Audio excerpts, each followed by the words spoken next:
नमस्कार, city post में आपका स्वागत है। मैं हूं श्रीकांत प्रत्युष। बड़ी बुरी खबर है।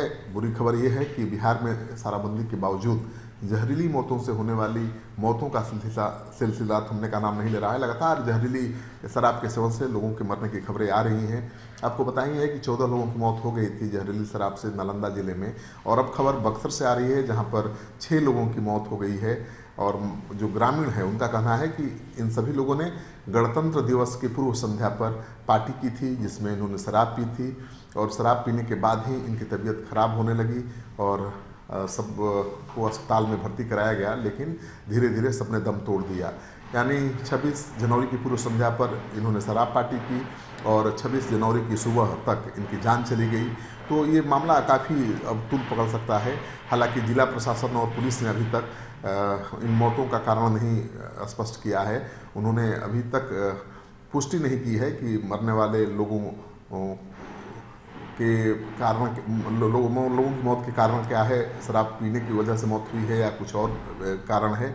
लेकिन एक साथ अगर 6 लोगों की मौत होती है और ग्रामीण और उनके घर वाले ये कह रहे हैं कि शराब इन्होंने पी थी, तो मानकर चलिए कि शराब से ही मौत हुई है।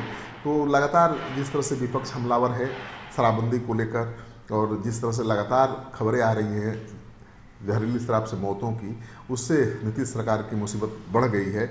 और खबर ये आ रही है कि बक्सर जिले के एक गांव में ही एक शराब पार्टी हुई थी और रात में शराब पार्टी हुई, सुबह तक सभी लोगों की जान चली गई। मुरारपुर इलाके के अंसारी गांव के लोग बताए जा रहे हैं। तो कल मैं बक्सर से ही आ रहा था और लोगों ने सड़क जाम कर दिया था। पुलिस आने जाने वालों को कारण ये बता रही थी कि बिजली के करंट से 5 लोगों की मौत हुई है, लेकिन अब तो सच्चाई सामने आ गई है कि बिजली के करंट लगने से नहीं बल्कि जहरीली शराब से इन लोगों की मौत हुई है। तो मामले की छानबीन चल रही है और ग्रामीणों का कहना है कि गांव के लोगों ने शराब का सेवन किया था और सबकी हालत गंभीर हो गई और उन्हें जब अस्पताल में भर्ती कराया गया तो एक एक करके सबकी मौत हो गई।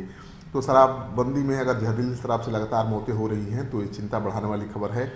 और संदिग्ध लोगों की जो मौत हुई है उनमें 30 साल से लेकर 60 साल तक के लोग शामिल हैं।